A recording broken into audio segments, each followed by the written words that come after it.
Hey guys, it's Bridget with San Diego Seed Company, and today we are at our Ramona Farm location, and I'm gonna talk about dwarf tomatoes, okay? I'm talking about dwarf tomatoes because they're something that I've recently become very obsessed with, and it's actually a product line that we're hoping to launch come this fall.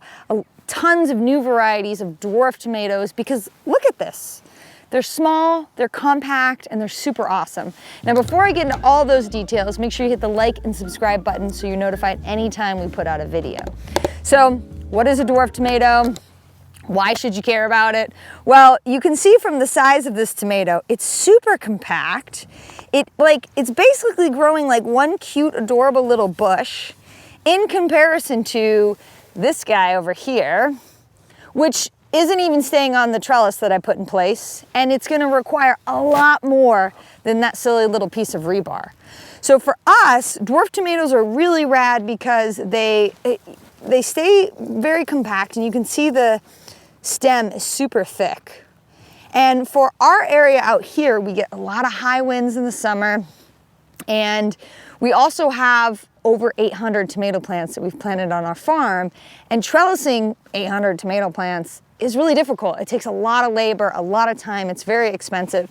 So dwarf tomatoes are a really rad way in which we can grow tomatoes with a little less work on our farm, but they're also great for urban spaces because if you don't have a lot of room to trellis a tomato, put up tomahawks, cattle panels, whatever kind of trellis system you can think of, then it's really difficult to get a good harvest out of your tomatoes.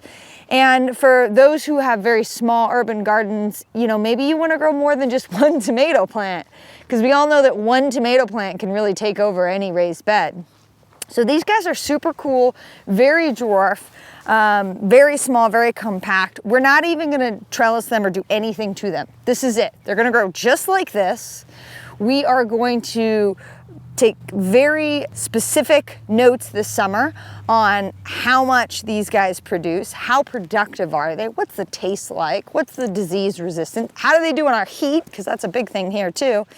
And the best tasting ones, the winners, the ones that really put out a lot this summer, they're gonna make it into our catalog, and we're so excited to offer several new varieties of dwarf tomatoes because I believe that it doesn't matter how small your garden is, you should be able to grow stuff, and you should be able to grow some of your own food.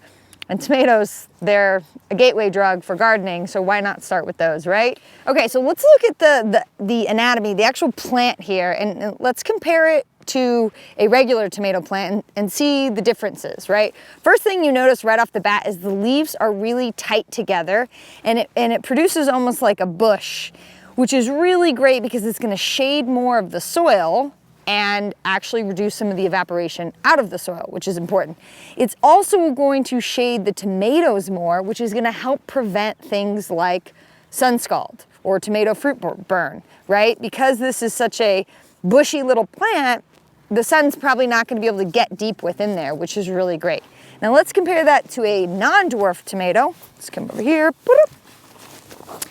And you can see here, totally different. First of all, it's not even staying up on this trellis that we put up. It's falling all over the place. There's a lot more space in between all of the leaves. The foliage in general looks a little bit lacier, a little bit just thinner, more sparse. And there definitely is a lot of area where the sun could come in and burn your tomatoes, which is part of the reason why we got the shade cloth up, is to prevent that from happening. And it also requires quite a bit of trellising. We need to get this guy up off the ground. I've been lagging, as you can tell, it fell on the ground, and now it's to the point where when I do trellis it up, I guarantee I'm gonna break some of it on accident because it really grew so quickly that I couldn't keep on top of it. Now you could grow this in a pot, absolutely, people do it all the time, but you're gonna need some type of trellising. I do not recommend tomato cages, really not a fan of them. They really don't work well. In fact, the only thing a tomato cage would probably work on is like a dwarf tomato, where it's really small and compact. Now, so you see the difference, and it's pretty obvious to me. If we put two side-by-side images of non-dwarf and a dwarf tomato, you'll really notice the way that they grow is very different. Now, the way that you start the seeds for them exactly the same as any tomato plant. So tomato seeds are typically started after the threat of frost is gone, or potentially in your area, you could start them indoors before the threat of frost is gone, but they are frost sensitive. You want to start them in the warm season and transplant them out. We actually started these, I believe these got started about mid-March. We are now sitting in May, so they look really great. And my job now is just to keep them happy, fertilized, watered until they set their fruits. And the compact plants may produce less tomatoes because the plants are smaller, but we're gonna balance that out by asking ourselves, well, but is it worth the fact that we don't have to trellis them? They're a lot easier to plant, a lot less labor for us.